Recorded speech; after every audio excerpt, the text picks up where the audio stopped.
16,500 primary নিয়োগ, যেটা 2020 recruitment process, যেটা 2021 সালে সংগঠিত হয়েছিল। সেখানে অনেক শিক্ষক শিক্ষিকা নিজের জেলায় চাকরি পান এবং অনেক শিক্ষক শিক্ষিকা পাশের জেলায় চাকরি পান এবং অনেক শিক্ষক শিক্ষিকা তারা কিন্তু বাইরের জেলায় চাকরি পান। 900 থেকে 1000 কিলোমিটার দূরেও কিন্তু চাকরি করছেন এবং এই নিয়ে তারা নিজেদের সাধ্যমতো চেষ্টা করছেন ট্রান্সফারটা নিজের জেলায় যাতে হয়।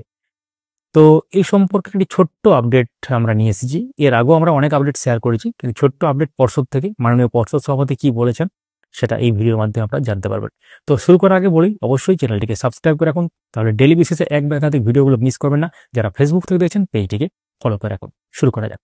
তো গতকাল কিছু শিক্ষক তারা গিয়েছিলেন ডেপুটেশন দেওয়ার জন্য পর্ষদে, এবং সেখানে মাননীয় পর্ষদ সভাপতির সঙ্গে তাদের কথা হয়। সেখানে অনেক ব্যাপার নিয়ে আলোচনা হয়। তার মধ্যে একটি ব্যাপার হচ্ছে 16,500-তে নিযুক্ত শিক্ষক শিক্ষিকাদের ট্রান্সফার নিজের জেলায়। তো সেখানে মাননীয় পর্ষদ সভাপতি গৌতমবাবু বলেন, যেহেতু 5 বছর হয়নি, ওয়েট করতে হবে।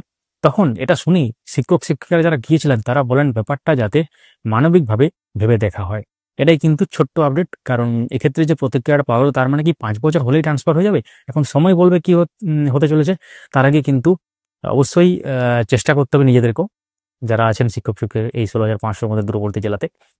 তো ছোট্ট আপডেট। এবং এর আগের ভিডিও যারা দেখেননি, অর্থাৎ টেট 2012 পাস করে যারা চাকরি করছেন বা টেট 2014 পাস করে যারা চাকরি করছেন তাদের ক্ষেত্রে সার্টিফিকেট কীভাবে পাবেন, যারা এখনো পর্যন্ত সার্টিফিকেট ডাউনলোড করেননি, এবং আদার্স যে কর্মরত শিক্ষকদের টেট পাস রিলেটেড যে ব্যাপারে এক্ষেত্রে রাজ্যের কি পরিকল্পনা বা এক্ষেত্রে শিক্ষা দপ্তর কি পদক্ষেপ নিয়েছে সেই সংক্রান্ত তথ্য জানতে গেলে আমাদের চ্যানেলে যুক্ত থাকুন এবং আগে যেগুলো শেয়ার করেছি অবশ্যই দেখতে পারেন। ভিডিওটি লাইক করুন, সবার সাথে শেয়ার করুন। যারা ফেসবুক থেকে দেখছেন অবশ্যই পেজটিকে ফলো করে রাখুন। ধন্যবাদ।